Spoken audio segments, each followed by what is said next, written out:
दुनिया को corona virus से छुटकारा कब मिलेगा, इसे लेकर किसी के पास कोई जवाब नहीं है, क्योंकि कोरोना वायरस का इलाज अभी किसी भी देश के पास नहीं है।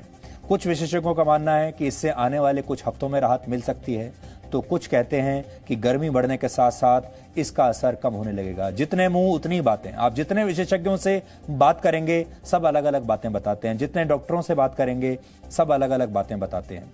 लेकिन अमेरिका की हार्वर्ड यूनिवर्सिटी द्वारा की गई एक नई स्टडी के मुताबिक ये वायरस वर्ष 2024 तक भी सक्रिय रह सकता है और इसी वजह से दुनिया को अभी कई वर्षों तक सोशल डिस्टेंसिंग का पालन करना पड़ सकता है। इसका मतलब ये हुआ कि अब वर्षों तक आपका लाइफस्टाइल चेंज हो जाएगा, या ये भी कह लीजिए अब हमेशा के लिए आपका जीवन बदल जाएगा। आप पहले जैसे जीवन काल में दोबारा नहीं जा पाएंगे। यानी लोगों से कम मिलना जुलना, सोशल डिस्टेंसिंग, हाथ मिलाने की बजाय नमस्कार करना दुनिया के नए संस्कार बन जाएंगे।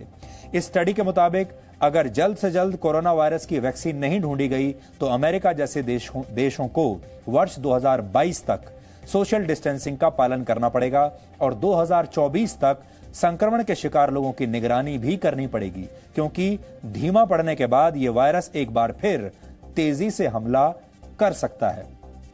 इसलिए यह मत समझिए कि कोई व्यक्ति अगर ठीक होकर भी आ गया तो अब उसे दोबारा उस संक्रमण नहीं होगा। इस स्टडी में कहा गया है कि अगर इसकी वैक्सीन बना ली गई और अस्पतालों की व्यवस्था बेहतर कर दी गई तो शायद इस वायरस को फैलने से कुछ हद तक रोका जा सकेगा।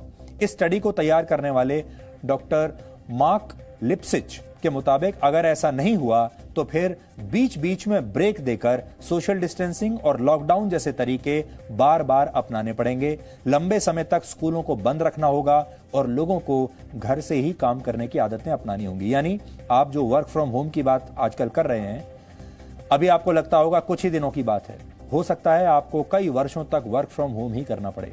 हो सकता है वर्षों तक स्कूल भी ऐसे ही बंद रहें और जो बच्चे आजकल डिस्टेंट लर्निंग के जरिए घर बैठे जो क्लासेस, डिजिटल क्लासेस के जरिए पढ़ाई कर रहे हैं, शायद यही नॉर्मल बन जाए, नया नॉर्मल जिसे आप कहेंगे।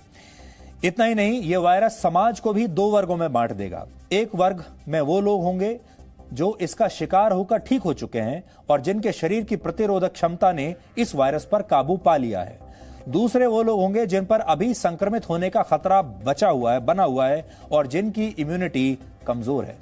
ब्रिटेन जैसे देश इस वायरस से ठीक हो चुके लोगों को इम्यूनिटी सर्टिफिकेट देने पर भी विचार कर रहे हैं। यानी ये लोग सामान्य तरीके से अपना कामकाज कर पाएंगे, जबकि बाकी लोगों को अभी लॉकडाउन में ही रहना होगा।